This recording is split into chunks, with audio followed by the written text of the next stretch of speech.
Hello and welcome. We're going to do a video today that I have been wanting to do for a long time. I finally got a chance to do it. And that is the Cornelia B Windiate. You can see here on the screen. This was actually a wreck I never thought in a million years that I would get on. But the way things worked out, I did get there. And it was unbelievable. So let's check it out. So we're diving off the Black Dog with Brian Anderson, famous for his cookies and cinnamon rolls. Great time with Brian. Awesome boat. Really nice guy. So this is what greets you going down the anchor line to the Cornelia B Windiate. It is a 19th century schooner just sitting there. Like you could almost sail it. There's the wheel, the ship's helm at the back there, still completely intact. The tie-in is tied to the wreck. It's still structurally sound. It's still there. Coming from New Jersey, diving to the Great Lakes here, this is Lake Huron. It was just mind-blowing to see these wooden wrecks just sitting upright on the bottom. So that was really cool, really exciting to see that.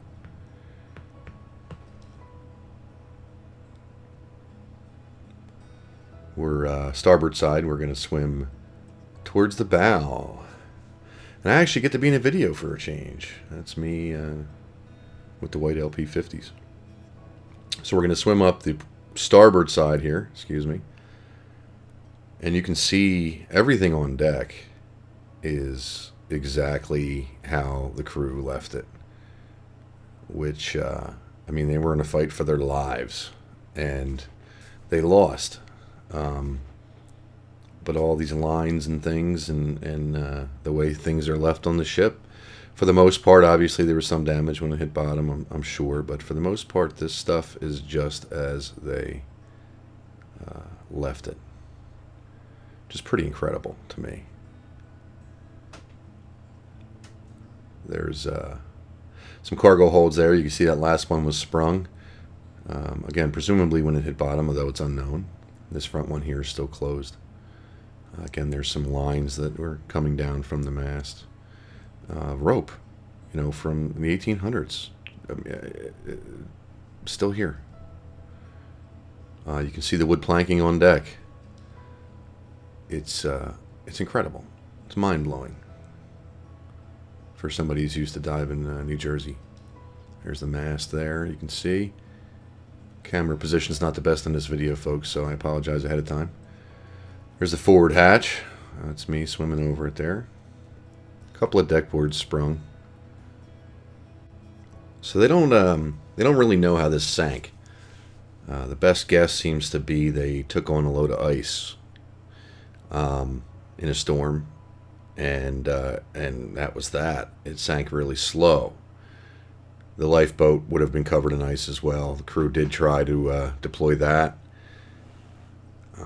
Again, no remains have ever been found. They're not exactly sure. There's the rings on the mast there that would have held the sail. It's incredible. Anchor chain on deck. So they don't really know how it sank. Presumably from ice. It would have made it sink very slowly to the bottom, and then the ice course melted off. This wreck was missing until, I believe, the 80s they finally found it. This was one of the first episodes of Deep Sea Detectives that I ever watched as they were diving the Windiate. And I never thought I'd make a dive on it. But I did, thank God. Again, forward mast. Bunch of line here going over the side. I believe that's what held up the mast. I am not a sailor, so the terminology I am using will be lousy. So I'm going to go aft here. I got a mission in mind. We're going to head back down towards the deck house. Visibility was insane. Water was cold, though. It was 39, I believe, on the bottom. 38. Somewhere around there. There's that sprung deck hatch again. And I'm on a mission, so I'm going to check out the inside of the deck house. Squeeze in there. Some tackle just hanging there. Again, just like it did back then. There's Johnny Halls. Famous for his traveling moon snail circus, by the way. Check it out. And we're going to get some video inside the deck house.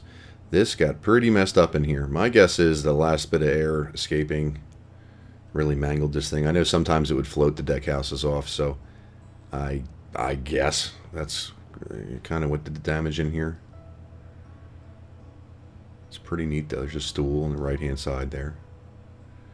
You can see all the tongue and groove on the walls or wainscoting, however you want to say it. The craftsmanship on this thing is mind-blowing. You'll see several things. There's more craftsmanship, I think, went into the lifeboat on this thing than goes into any new boat you buy today. Here's the inside of the deck house.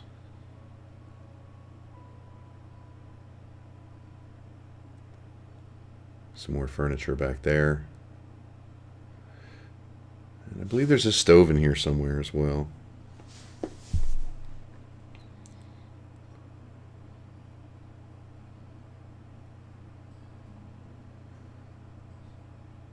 A little bit underwhelming.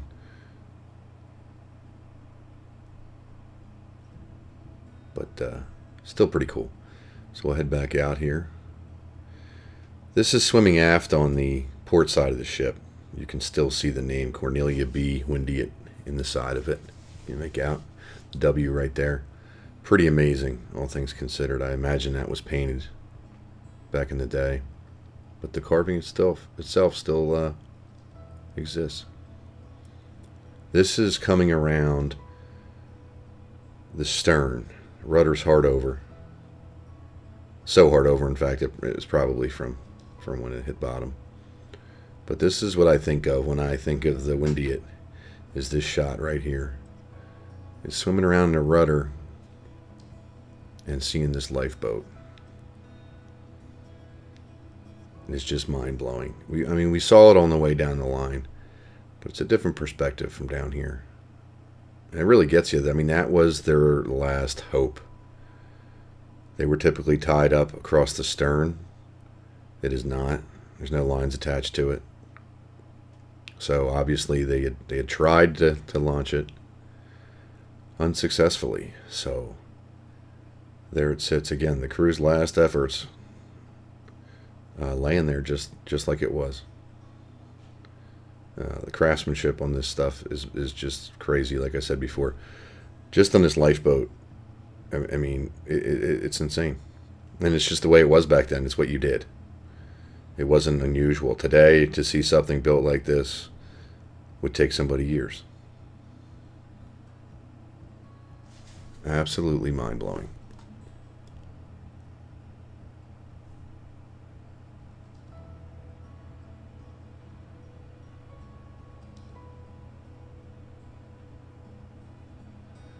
That's back to the stern of the lifeboat.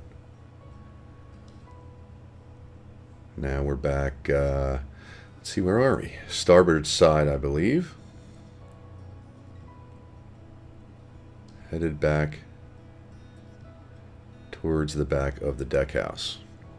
There's a little hatch back here. Don't ask me what was in there because I don't know. Provisions, possibly. I'm not sure.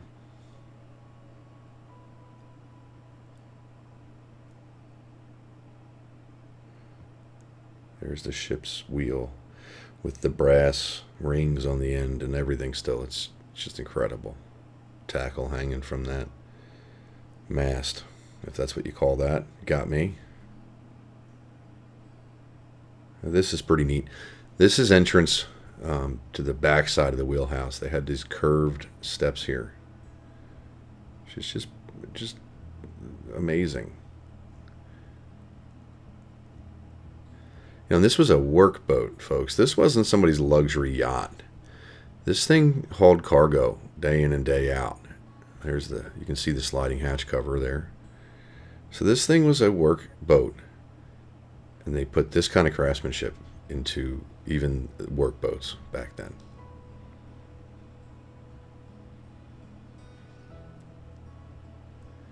Wanted to swim back up forward again and check out this sprung hatch. This thing was hauling corn, I believe. Correct me if I'm wrong. I'd have to look it up again, but it certainly looks like corn. I was tempted to grab a few kernels and try to pop it, but obviously you don't take anything, even that, from these wrecks. They're going to be here forever. But you can see just how full up they were with cargo. Very close to the top. I'm guessing they did this with shovels back in the day. I have no clue, though. And then here on top of the wheelhouse is a plate that the crew would have used. Divers will find these things and put them in a conspicuous place so other people can check them out. But I thought that was pretty neat. I was thinking about the crew a lot on this dive. And to finish it up, looking at something that they would have eaten their meals off of, I thought was pretty cool. Very, very fun dive. Really, really enjoyed it. I often describe it to people as a cross between going to a museum and walking through a graveyard, because obviously, people perished on these, but it's also an underwater museum that you can enjoy, you can learn from, and we can share videos like this. I hope you enjoyed it. Went a little long again, as usual. I'm trying to keep these under 10 minutes. Doesn't work. Please like, please subscribe. Check it out. We'll be putting out plenty more videos. And go to northeastscubasupply.com. Buy some stuff from John. He's got good stuff. Very reasonable prices. Really nice guy. So check it out, please. Thanks for watching, and we'll see you on the next video.